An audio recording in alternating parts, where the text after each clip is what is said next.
করে, সেকুলারিজম চর্চা করে, ন্যাশনালিজম চর্চা করে, তারা বুঝিয়ে দিতে চায় এখন আর ইসলাম চলে না, এখন আমাদেরকে দিল্লি থেকে ফর্মুলা হায়ার করতে হবে, এখন আমাদেরকে মস্কো থেকে ফর্মুলা হায়ার করতে হবে, এখন আমাদেরকে ইউরোপ থেকে আমেরিকা থেকে ফর্মুলা হায়ার করতে হবে। ইসলাম দিয়ে চলবে না।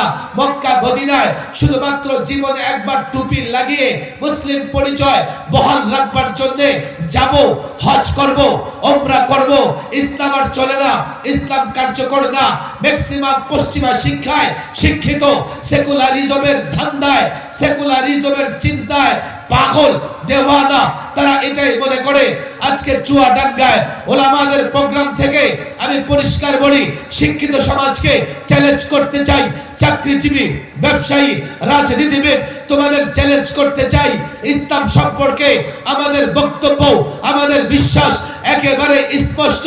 ইসলাম সৌন্দর্যের ধর্ম, ইসলাম লেটেস্ট ধর্ম, ইসলাম ন্যায়ের ধর্ম, ইসলাম ইনসাফের ধর্ম, ইসলাম ন্যায় বিচারের ধর্ম, ইসলাম সুন্দরের ধর্ম, ইসলাম সৌন্দর্যের ধর্ম, ইসলাম ইসলাম ইসলাম শোনো শোনো, আল ইসলামু ইয়ালু ওয়ালা ইউলা, ইসলাম বিজয়ের ধর্ম। ইসলাম যদি থাকে বিজয়ী হবে, ইসলাম যদি মানো বিজয়ী হবে।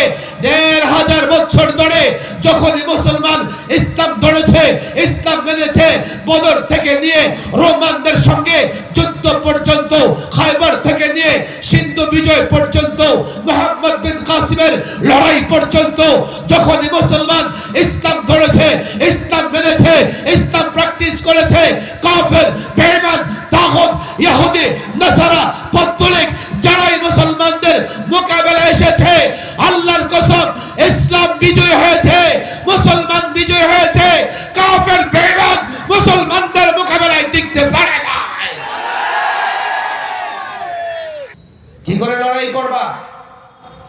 ছোট্ট একটা ভূখণ্ড, আবার তিন দিকে তারা ঘেরাও করে রেখেছে, আরেক দিকে বঙ্গোপসাগর, পালিয়েও যেতে পারবে না। তাহলে বঙ্গোপসাগরে পড়ে তোমাদের শরীর সমাধি হয়ে যাবে। আমি পরিষ্কার বলি, যুবক আমার কথা বুঝবার চেষ্টা করো, আলেম মাদ্রাসার ছাত্র আমার কথা বুঝবার চেষ্টা করো। আমরা এই ভূখণ্ড পেয়েছি ইসলামের কারণে, ইসলামের জন্য। আমরা যদি ইসলাম ধরে রাখি, এই ভূখণ্ড হেফাজত করতে পারবো। বলবেন কিভাবে?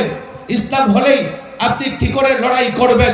ইসলাম হলেই তাদের কি করে থামিয়ে দেবেন? তাদের আগ্রাসন কি করে বন্ধ করে দেবেন? আমি বলি ইসলামিক পাওয়ার, ইসলামিক শক্তি, ইসলাম এক অ্যাটম বোমার চাইতে শক্তিশালী। এটা ১৫০০ বছর ধরে গোটা বিশ্বকে মুসলিমরা দেখিয়ে দিয়েছে। ১৫০০ বছর ধরে মুসলিমরা গোটা পৃথিবীতে এটা প্র্যাকটিস করেছে। মুসলমানরা কখনো সংখ্যা দিয়ে লড়াই করে না, অস্ত্র দিয়ে লড়াই করে না। ইসলাম ঈমান তাকে শিক্ষা দেয় আল্লাহর উপর ভরসা রাখতে হবে। ইসলাম ঈমান তাকে শিক্ষা দেয় এক আল্লাহর উপর যারা ভরসা রাখে তারা কখনো পরাজিত হয় না। আল্লাহর উপর ভরসা রেখে এই মুসলিম জাতি যখন তাগুতের বিরুদ্ধে, জালেমের বিরুদ্ধে লড়াই অবতীর্ণ হবে, পৃথিবীর কোন শক্তি তাদের পরাজিত করতে পারবে না।